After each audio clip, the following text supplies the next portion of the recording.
Thank you. Somehow I got suckered into being the guy running the slide deck, and I'm not sure how that happened because Burley did all the heavy lifting and work. So, you know, just credit where it's due. This is all Burley's slide deck, and it's We see where the blame's going. it's getting deeper up here by the second. One quick correction, we've had a territory change at Nautel, so I'm now the Eastern U.S. sales manager, which is everything from the Mississippi River east. Gary Liebisch will recognize that as his original territory back when he first started with us a million years ago. So that just for what that's worth, I cover all the territories represented by this conference at the moment, and that's kind of cool. So hope to see some of you around. Now, first dumb question, before we start this, I'd like to know who I'm talking to. How many people in here have never soldered anything before, ever? So everybody's soldered something or nobody wants to admit to it. Cool. And Burley said, he goes, the problem with this session is that for the first bit, when we're talking soldering skills, there's going to be at least half of y'all out there that probably do it better than we do. And I made the running joke. I used to do a lot of bench repair. More and more, I swap stuff out when I have to, and about the only thing I solder now is the leads connecting to the under-counter lighting when I have to replace a power supply on my LED lights in the kitchen, which does happen every couple of months, but it's not what you would call a skill. So we'll hit a few things there, and I think we'll have some fun with it. I think what I always say is, I like to say this about welding, and my son's here, he hears me this all the time. When it comes to welding, I'm more of a grinder than a welder. Anybody can weld, but you really need to know what you're doing to do it well. Not saying that I do, that's for sure, soldering or welding. Definitely not welding, I can tell you that. So the cool thing about soldering is, I mean, we think of it like electronic stuff has only quote unquote been around for a few years. So we don't think of it being something that goes back thousands of years, but jewelers have been soldering for decades before electricity was even considered. So that it's not a new skill by any stretch, and that was cool. So I learned two things over the course of this as I read through, like I say, Burley's really well-prepared slide deck. I learned that, and about 5 minutes ago, I learned what RoHS stands for. So I've used the term for many, many years, but yeah, it was kind of cool to understand what it stood for. So what is soldering? It's an exothermic connection. You're bonding two pieces of metal with melted metal. Kind of cool. You know, unlike welding where you're melting the metal to bond them together, this one we're applying a third metal. What's brazing, Jeff? Brazing is a lot higher temperature, of course. Brazing is soldering with a different metal, Exactly. using flame instead of heat. But a lot of people use brazing, some people use brazing for ground straps if you have thick ground straps. yep. And given a preference, any time where you've got a really significant current flow, because of course, and so my 240 session is talking about E equals I times R and all that cool stuff. But anywhere where you've got a lot of current, you're typically going to have some heat. So the more current you've got, the more solid you need that connection to be. Now you can do this, and if the slide deck touches on this, then I'm going to anticipate, and we'll just skip past that slide when we get to it. But so for example, if I'm working in an RF filter, where I can expect there to be a lot of current and thus a lot of heat, I will probably use a high temperature solder versus the regular 9% lead and tin, or 90% tin lead combination. I got the fraction wrong, go for it. Yeah, I use 60-40 or 63-37 for everything, so you Right. just taught me something, thank you.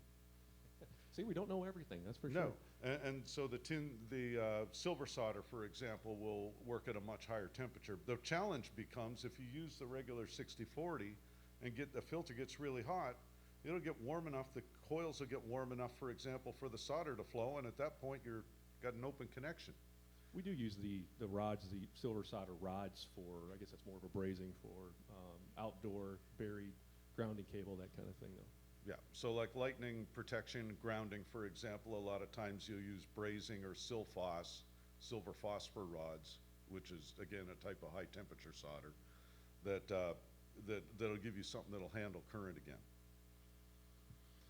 All right, I'm not going to read the slide because I assume everybody in here can read to some extent, but we'll hit the biggest tips.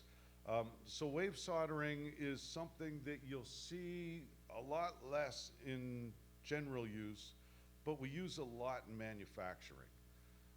Wave soldering has challenges. Number one, you've got to have the temperature set exact for the type of solder and the type of material you're doing. And I can tell you, if you search Nautel on Google Maps and go to satellite view and then zoom in on our buildings, you will see a big black mark on the edge of one of the buildings, and that's where our wave soldering machine caught fire one day. Somebody got a little carried away and did a flux injection at the wrong point. You don't send a whole bunch of flux into a pot of molten solder. Not twice anyway. I would say with wave solder, most everything you're going to find nowadays in industry is wave soldered, wouldn't you say? And Pretty much. some of it is not, I'd like to hear what you have to say about this. Some of it is not for through hole, which most everything is at least through hole, or through hole double-sided type joints as opposed to surface mount components. A lot of times if you look on the component side of the circuit board, what does it look like? Looks like it's not soldered because it doesn't flow all the way through. Right. And I believe that's a problem with wave soldering, isn't it? It is, again, comes down to temperature and prep. And we'll hit on that in a little bit, but if there's any amount of oxidation on the joint at all, on either the device being soldered or within the through hole, then you can run into those issues. So when you're doing wave soldering, one of the things you have to do is pre-treat the boards to remove oxidation before they go through the solder machine.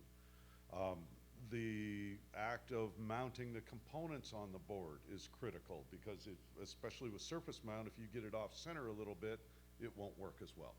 So again, wave soldering is not something you're going to do in a regular day, nor is infrared, laser, ultrasonic.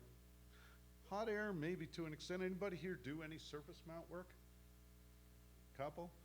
So hot air solder stations are sometimes used for surface mount work, and it's a special skill set. Now, a million years ago, before Nautel, I was a bench tech at a Radio Shack service center.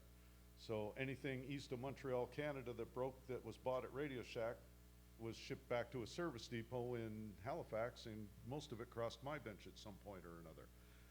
And I was doing surface mount soldering on like IC flat packs in calculators, as an example. And I was doing it with a regular a paste soldering station, pencil soldering iron, and desoldering station. So you learn a few tricks on that too, and we'll touch on that in a little bit. Jeff, have you heard of this trick? And I've never done this myself. I won't name names, but surface mount, of course, it is a problem for a lot of techs, at least at my level, small market engineer. I don't have a hot air rework station. I heard that some of these surface mount electrolytics, you can grab with a pair of pliers and twist them off and they come right off. Probably not approved method, but. So you can, but I'll give you an example. So the control board in our transmitter and in our HD gear, for example, and you were talking like double-sided boards, well, it's a 7-layer, multi-layer board. The tracks on this thing are wafer thin. And if you try to twist, you can tear them off the board in a heartbeat. So I recommend not doing that. Now what I will do instead, I'll heat one side and use a pair of needle nose to grip the device and just bend it up a little bit, and then heat the other side to take it off. But yeah, be super careful that you don't pull the track off the board. And that's true at through hole as well, but more so on surface mount. I was going to say specifically that was one of the late model Symmetrix 528E mic processors. So I don't know if anybody's tried to go through and recap those. So I'm not saying you can't, but I'm saying use extra caution on that one. By the same token, if you've got to replace a flat pack IC, you know, like a RAM chip or something like that, one of the things you can do is grab an X-Acto knife or a scalpel and just cut all the leads off, and then use a desoldering tool just to remove the leads from the board. At that point, the pack's already gone. That's how we used to do it way back, and it worked really well. Definitely use braid or a solder removal tool to get all traces of solder off before you put the new one on, because otherwise it'll get off-centered, and it's real easy to short two leads together on a flat pack because they're so close. And the older I get, the shorter my arms get. A magnifying lens is arguably one of the best tools, and I don't remember if you got solder tools in here or not, but that's one of the things that are critical.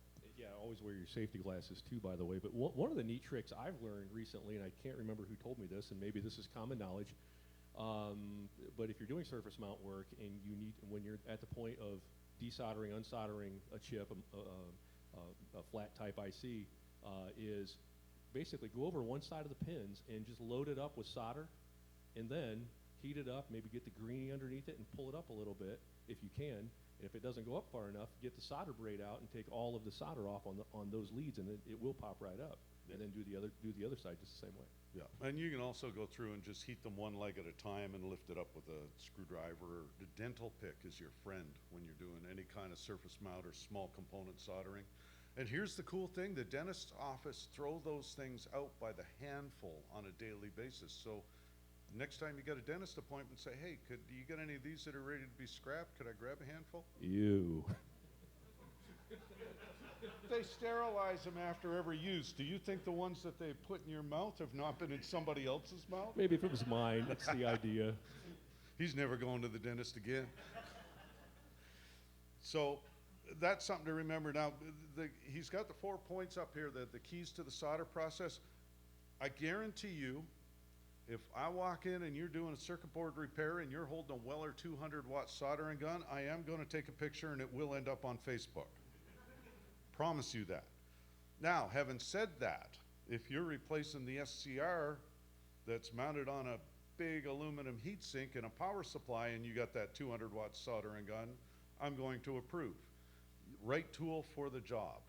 And this is where the heat part is the really critical part from my perspective. Different types of solder have different melting points. The RoHS stuff is a lot more tin and a lot less. It's almost like the old high temp solder.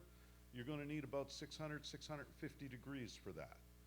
Okay, regular 60-40 solder, 200 degrees, what's the melting point? 190 something? Regular 60-40, I think it's Heiko, I have a point on there that says, I think 500, 550 Fahrenheit.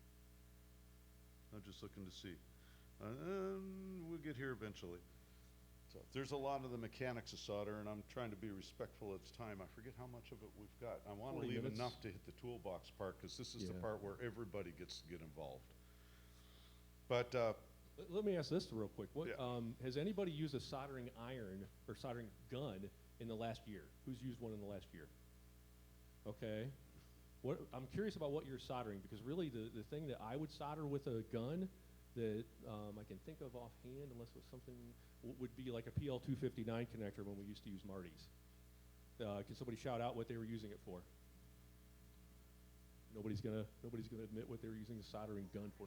Not a soldering iron, soldering gun. so I use it for electrical splicing, like Electrical if I'm splicing. splicing electrical cord. Okay. Just because I'm impatient and I want to do it fast. And because stranded, electrical wires sometimes can be a little oxidized, and a little heat helps that burn the flux in sometimes. But yeah, it's like I said, the gun is typically a 200-watt Weller gun will give you a tip temperature, ballpark about 750, 800 degrees, and it'll vary depending on the tip type. So that's something else to pay attention to. And if you've got a soldering station, a lot of them have the ability to adjust the temperature. So I can't tell you the number of times I've walked into an engineering shop where they had a nice little Weller solder station or a Pace or any number of brands, and the temperature controls just cranked to the max. You know, this goes to 11. Not recommended. Like I said, pick the right temperature for both the device you're soldering and the type of solder you're using. Okay, and that is probably more critical to getting it right than anything else you do. Although the second most important one, in my mind anyway, is the clean connection, which is where flux comes in. I was going to say one thing about the heat is if you use a standard soldering pencil and it plugs into the wall, and it's mainly not a soldering station, you're not getting that regulated heat. So it's okay for one, maybe two connections. I have one in here. But if you're doing a lot of connections, maybe making up a bunch of mic cables or something, using XLRs, and you're soldering those, really better to have a station because it's more regulated, and as that heat gets drawn away from the soldering iron tip, the soldering iron station, most of them that I'm aware of, are smart enough to increase that power to give you that regulated heat. So, because if you use one that just plugs into the wall, just a standard iron, you're gonna see some degradation in that joint. Yep. But one other side note, well, it just kind of crossed my mind. Now, this is the thing. Things will go through my head like butterflies, and so I'll chase one off into the wilderness, and we'll take a little segue down memory lane. How many people have a butane soldering iron, like a Weller Pyro Pen or anything like that? Love those. So the Weller Pyro Pen, for example, you can remove the tip, and it's got a little blowtorch diffuser attachment that gives you a good hot air source for like melting solder if you're trying to pull out one of those symmetric microprocessor capacitors. You can melt both sides at the same time with that. Just again, be cognizant of the temperature, because those little things will come right down to almost a welding torch flame. And you can burn a hole through a circuit board in a heartbeat if you're not paying attention. So again, temperature control is going to be key to success in soldering, no matter how you do it. Yeah, absolutely. Once again, I go back to and I'll get the soldering iron out a little bit later when we get into toolkits. Sounds like most of you are probably familiar with the different types of soldering stations and irons, but that's the one thing I would recommend. Always have a soldering station. For $100, you can get one of the Hakko or even a Weller. I think $120, a pretty good soldering station. So I wanted to leave this slide up a little bit because it does talk about the RoHS solder, and it's got a much higher tin content. So if you remember, we talked earlier about high temp solder. Well, high temp solder was 90% tin, 10% lead, and you needed a lot of heat to work that stuff, you know, and it's what we use in filters because, again, it doesn't tend to melt nearly as quickly. Jewelry, they use a lot of silver solder because it doesn't tend to tarnish as much or oxidize as much. But the tin silver copper blend is what RoHS uses. The challenge becomes that you are not going to melt, for example, the solder connection to a MOSFET with a 20-watt Weller pencil soldering iron. I can tell you from experience, it takes two 20-watt Weller soldering irons and a Bic lighter to melt that solder. And I have done that in the field once. Not recommended process, but sometimes you got to get the job done with whatever you got at hand. So at that point, as we move more and more into the RoHS stuff, and I mean, we're 100% RoHS at Nautel now, which means that you need a 70-watt pencil iron, as an example, or even better, a proper adjustable temp solder station.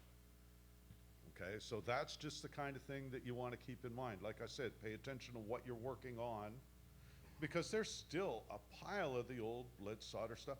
When we went RoHS, and I was telling Burley this story the other day, when we went RoHS, we had hundreds of pounds of spools of 6040 solder that would, they're like, yep, it's going in the hazardous waste.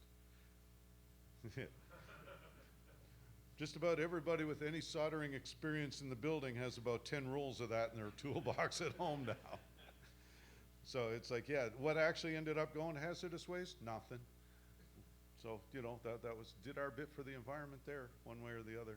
Solder fumes, they're good for you. But, and they do claim that, by the way, solder fumes are known to be carcinogenic to the state of California, just like the hotel that I stayed at last time I was in Sacramento. Fortunately, I didn't try to eat the hotel. But yeah, do pay attention to that. Solder fumes are not the best thing to be inhaling. If you're a smoker, it probably doesn't matter. But if you're not, then pay attention to that sort of stuff. So a quick thing about the solder fume, and this just popped into my mind. See, that's why Jeff and I are kind of similar like that, butterflies and all. But so the solder fumes, for those of you that have soldered, have you ever noticed that when you're soldering, unless you have, you know where I'm going, you're nodding your head. So unless you're soldering with an extractor near you or a small fan or something, where does that solder fume go? Right straight up your nose. And there's been, I don't remember what the theory is, but there's a reason physics-wise for that. But that used to always drive me nuts, and I felt like, oh, finally, I know why, but now I've forgotten it, of course. But there is a reason for that, why it slowly migrates toward your face. What you can do, what I do a lot of times, just have a little muffin fan. You know, you've probably got a lot of muffin fans laying around. Put a wall wart on it and just gradually, you know, just blow a slight breeze across mainly your face, so you're not breathing that in. One of the things we do every one of our solder stations at our facility, now mind you, we're a manufacturing facility, so we've got 20 or 30 solder rework stations throughout the place. And every single one of them has an exhaust fan, like a range hood basically, to pull the solder, the fumes away. So just, again, if it's something you're doing very, very, very sporadically, it's not that big a deal. But if you're working on it on a daily basis, you want to pay a little more attention to that. I've worked with some DJs I could have used one of those with. Oh, it does. And you know what that is? That's the flux. It's not the solder itself. And we'll tap on flux in a couple of seconds. But yeah, how much time do we have on this? Nobody put a timer up here. And the first thing they'll tell you, if you give me an hour, I'll use the whole 90 minutes.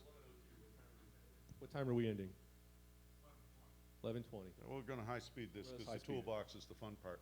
But this is where it gets important. So wetting is how you know if you screwed it up or if you did it right.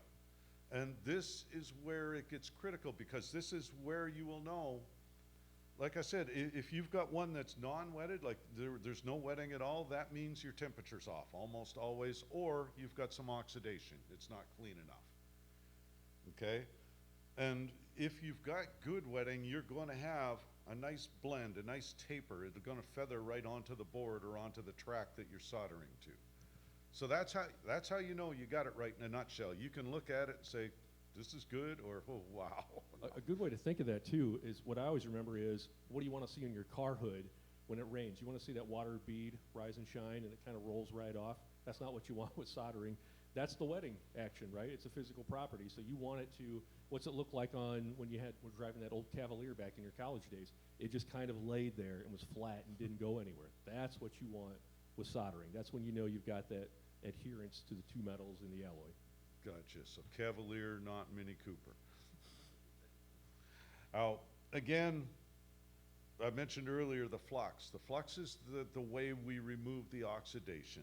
It's just basically, there's rosin core and acid core. You've got heat-activated acid mentioned here. Rosin core is probably the more common, but it is an acidic, and it will just basically, it melts off or burns off, cleans off the oxidation. You know, sort of like you'd use a little bit of, not ammonia, what's that acid we use? Boric acid for cleaning, or? I just use contact cleaner. Muriatic, a lot of that's times. what I'm Yeah, thinking. muriatic. Yeah, contact cleaner works great too. Yep. The challenge, some contact cleaners will leave a residue behind too, so pay attention to that as well. And I mean, we've used a couple of them at the office. The other thing, for what it's worth, is we get more and more into OSHA territory with all this stuff. Also worth paying attention to the fact that theoretically, OSHA does require you to have the safety data sheets for every chemical you use, and that would include solder and flux. Okay, so you really should, whatever solder you got in the building, print them out. You can find them online. Just do a Google search for SDS for whatever material it is.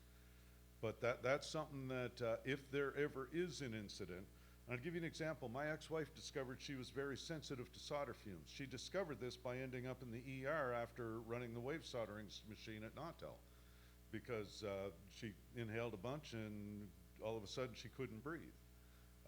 So having the SDS in hand when we walked into the ER made that trip a whole lot less unnerving. I won't say not unnerving. It's still not a whole lot of fun.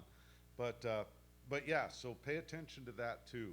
And like I say, the pictures are just here to remind us what we're talking about as we get sidetracked on our little butterfly journeys.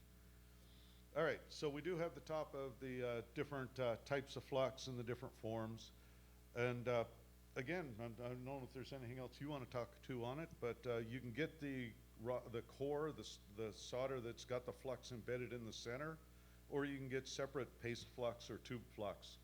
I like if I'm doing wires, I like the paste, because I can just dip the end of the wire into the paste and carry on with my day. If I'm doing anything on a board, I prefer the rosin core or the flux core solder, just because I can just use the same solder. Other thing, and we haven't touched this yet, but we will very shortly. There's the temperature thing, by the way. All in the right tool for the job. There's that soldering gun I was talking about. Other thing to remember is that you heat the work. You're not trying to melt the solder. You're trying to heat the work enough that when you touch the solder to it, the solder melts in. Okay? Because if you just put the solder on the tip of the soldering iron and touch that, you're going to get one of those balls because you haven't got enough heat on the material you're soldering to. Yeah, just one thing to add, just backing up real quick, for as far as cleaning, you could, nowadays it's very common to use those Brillo pad devices instead of a sponge, instead of a wet sponge. Very handy to have one. I have one in my kit here when you're at the transmitter site and you don't want to dip a sponge in a mud puddle, which I wouldn't do that. But yeah, so very handy. I don't know if there's any preferences between the two. Yes, I prefer not to use those. Which one, the Brillo pad? The Brillo pad. And the reason is that the Brillo pad, because the soldering iron typically is plated, it's tinned over usually a copper core, then eventually the Brillo pad will wear that plating off, and then you're going to start to get the oxidation that causes the black marks, and it just, you replace the tips a little more often. Having said that, especially if you don't solder a lot, the Brillo pads will do a much better job of cleaning the tip than a sponge would. If you're soldering on the daily, every day, then the sponge works ideally because the tip never has enough stuff left on it to cake it up. Other thing, this is a trick I learned way back in the service center days, is when you're done soldering, leave the tip coated with solder. Don't clean it off. Clean it off when you start the next time. It'll help it keep it from oxidizing. And real quick with the Brillo pad, I've always noticed that when you go to clean, it tends to flip solder splatter back at you, which by the way, if you don't wear regular glasses, wear safety glasses. And if you do wear regular glasses, if you get that solder, it will make a mark in those plastic lenses that you have now. Mm-hmm. So definitely wear safety glasses. You don't want that in your eyes. And don't be that guy that cleans the excess solder off by flicking it, because you have no guarantee that it's all going that way. And how many people have walked into a site or into an engineering shop and seen the little solder splashes on the floor? And it's like, oh, okay, yep, there's somebody that doesn't own a sponge. And I mean, the cool thing about solder sponges, nothing special about them. You can go to any home supply store, hardware store, whatever, and buy a box of sponges for $2 and just cut them into the right size to fit into your solder station. Or I like to buy the Brillo pad sponges, just because I can put a little hot melt on the backside and glue them to something, glue them to my solder stand so they're right there. Then just pour a little water on them and moisten them, and away you go. Okay, so there's the thing about the temperature. They say 500 degrees. Like I say, RoHS uses 650. The cool thing about this was I downloaded our workmanship standards on soldering and sent them to Burley. Everything that was in our in-house workmanship standards is already got in here. So that was kind of cool to see. And how you put the iron down, like I said, heat the work. Okay, so you put your iron in, you heat the work, you heat the thing being, and then you touch the solder to get your solder joint. And like I said, you don't need to touch the iron at all. Typically what I'll do if I'm soldering something, I'll put the iron over here and put the solder on the other side. When it's hot enough, it'll pull the solder around to the source of the heat. Okay, and that's the thing to pay attention to. If you don't have that action, you don't have enough heat. Okay, other thing to pay attention to, and this is where the iron temperature becomes critical. And if you go back to Heiko, Heiko said 500 degrees for 2 seconds. 2 seconds, not 22 seconds. Okay. The track on circuit boards is just a thin layer of copper that is held on with an even thinner layer of glue. And too much heat, and that track will start to peel back. And then things get ugly. Then they tear loose, then they burn easier, and then you end up replacing them with little wire bridges and saying, shouldn't have done that. Okay, we'll flip through that, paint the solder, yeah, wipe it across the joint. And again, across the joint, not across the iron, and then pull everything away and you're done. I would add, in the 2-second rule is for, like they're talking about circuit boards. So that's the most sensitive. If you're doing like an XLR connector, of course, maybe a little bit longer, but how many of us have seen those XLR connectors or any kind of connector and the plastic's melted? Exactly. Yeah. And that's the other challenge. And I mean, it doesn't matter, like Burley's picture here looks like the backside of a through-hole pin header, like the kind of connector you'd put a Molex plug on. And so that's a perfect example. If you get too much heat on that and melt it, those pins will go off center, and try to plug that in. You know, it can be a real pain in the rear. So, and this shows a really good example of the different types of mistakes we see. Like the insufficient wetting, where it's not where it's not flanged onto the ped properly, you know, or not enough solder. Don't really have not enough, but several cold joints. So yeah, that's the kind of thing, again, to pay attention to. The middle one that says okay, I'd almost argue that's fifth one over. There, this laser pointer, there we go. I'd almost argue that one might not quite be enough. That one would be susceptible to mechanical stress as you connect and disconnect the connector, and you run the risk of it becoming a cracked solder joint. Which one is that? I was going to say the other okay was not okay. The farthest okay, I think that's too much solder. Yeah. But that's just personal opinion. So it's a happy medium thing for sure. Okay, but definitely I want enough that, like I've seen a lot of stuff, especially with wave soldering and through hole, where it'll come out and you'll see a little dip where the pin comes through the hole and the hole's not completely filled with solder. I'd argue that's probably not enough solder because it will tend to crack under mechanical stress.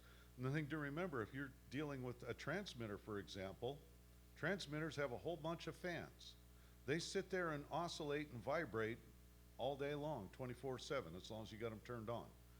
So we're basically doing this in a device that's designed to shake the poor solder joints apart. All right, so this is how we find them. Now, Burley did put a nice little video in here, and I'm going to play it because it shows off his awesome soldering skills. Don't critique. If you really want to find out how good of a solderer you are, I'm going to back put up. it under magnification. Trust me. I forgot this one requires the mouse. Here we go. There's no sound to it, so we can talk right over it. Other than me probably going, ah. We didn't connect the audio, so there's no sound to it.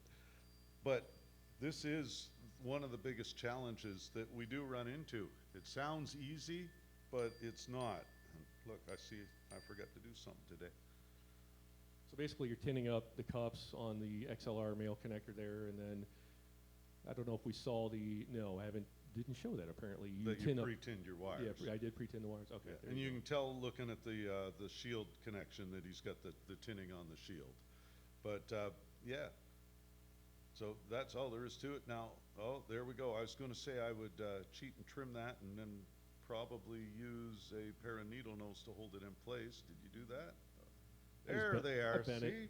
It's like we've done this before. But yeah, so that's it. Now, what I didn't notice here was whether he had the collar on the... So how many people have soldered XLR?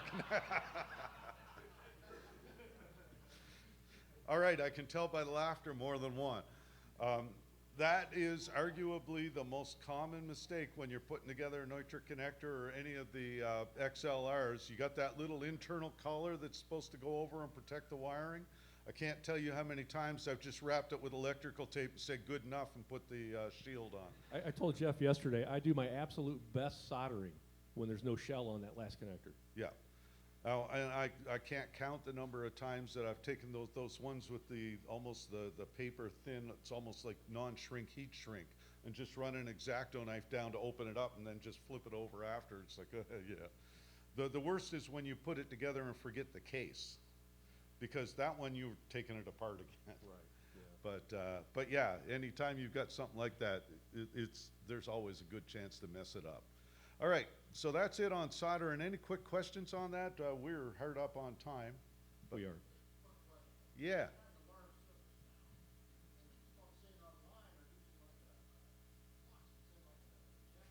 Yes. Let's see. That's solder.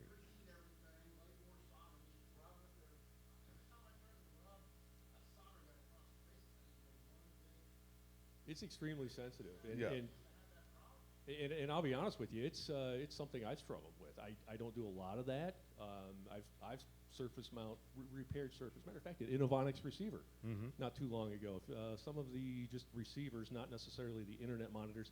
I noticed they use the SI connectors, those SI receivers. They're about $7. How much is an Innovonics receiver? Pretty expensive. Yeah. So bought a $7 chip, put it on, but yeah, it's a struggle. So what I did was I just went back to using a soldering iron on a soldering station. I had a cheap hot air rework station like you're referring to, and yeah, in practice it's difficult.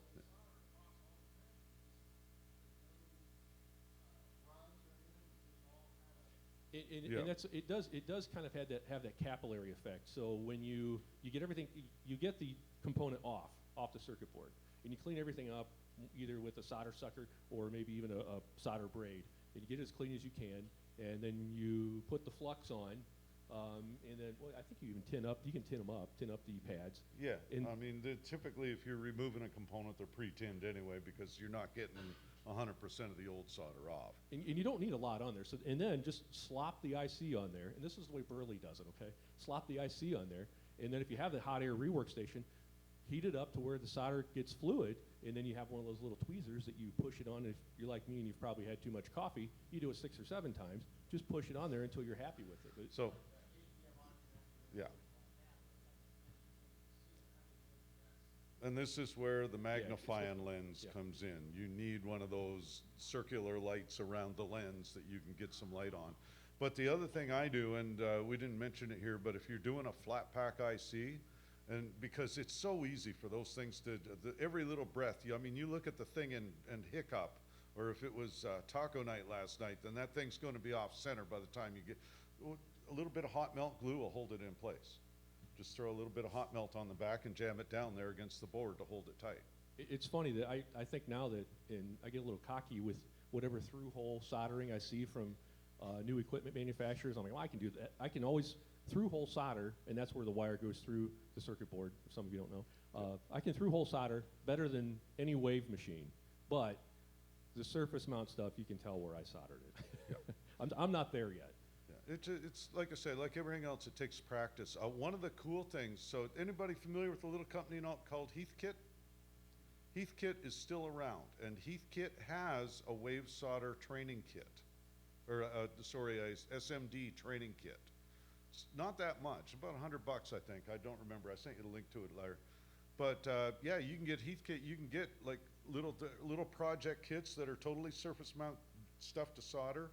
And you can get little training guides for it. So, you know, if you're interested in developing some skills on it, it's not that hard to do. And even, I think probably even less expensive, on eBay, you can get a pack of surface mount boards that are just random different types of packages, and they will ship you also the ICs that match. Who knows what the ICs are? They might be just random, I don't know. But you can practice to your heart's content with that as well. You could be building nuclear control modules for all you know. Somebody's raiding your garbage after you're done. So toolkits, we'll hit this really, really fast because we're already pretty much out of time. Two, we'll take Thanks, Bill. two. Only thing I wanted to hit on toolkits, very much a personal preference based on the work you're doing, where you are, how you got to haul it.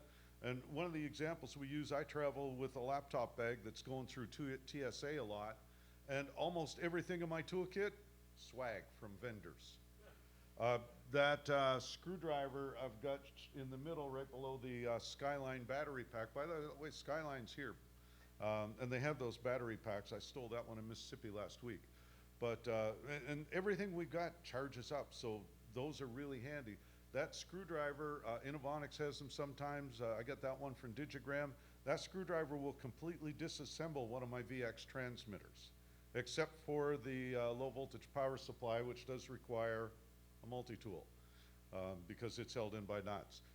Thermal camera, I don't care whether you use the FLIR like I have here or whether you use a fluke temperature gun. If you're not taking a picture of the breaker box in your every facility you maintain every time you walk in, then you're leaving yourself at risk for an electrical fire. My record so far is 196 degrees Fahrenheit on a circuit breaker. Between you, me, and the fence post, that's a little too warm. Actually, that's a lot too warm. You didn't need the thermal imager for that. Yeah. Well, see what I do, I'll stand at the door, take the thermal image, and then I'll walk up and do the wave over the hand test, because I'm not a licensed thermographer. So when I say 196, 196-ish. Okay, but that's the kind of thing. So definitely what you're working on, pay attention to that. Okay, and so this is Mogan's with iHeart's Tiger team, so again, much more specialized tool. He's kind of like you in a sense. He gets a lot of stuff shipped to the location he's going to, and his kit's very mobile, TSA appropriate. Yeah. So it, you know, like I said, toolkit will vary based totally on what you're doing and what you need to accomplish. Some of you might know Jim Airy. That's his toolkit. He does some contract work right now. He says, I bought that at Harbor Freight. Or no, that's not Jim Airy's. That was. I'm flicking at high speed. Oh, you're clicking at high speed. time. That's actually Gary Fullhart. I Heart Toledo. Yeah. So, yeah, and it's like he just grabbed the picture of everybody he knew toolkit. So that's, there's Josh from Cumulus in Toledo, and Jack, Fort Wayne. So it's just everybody, again, has their own ideas of what's important. Figure if I flick through it at real high speed, it'll make it into the recording, and you all can come back to it and refer to it later. We'll have access. You guys will have access to the PowerPoint too. So that in a nutshell is it, folks. Any questions, comments, criticisms, or concerns, feel free to hit either of us up. I think we're both here all day.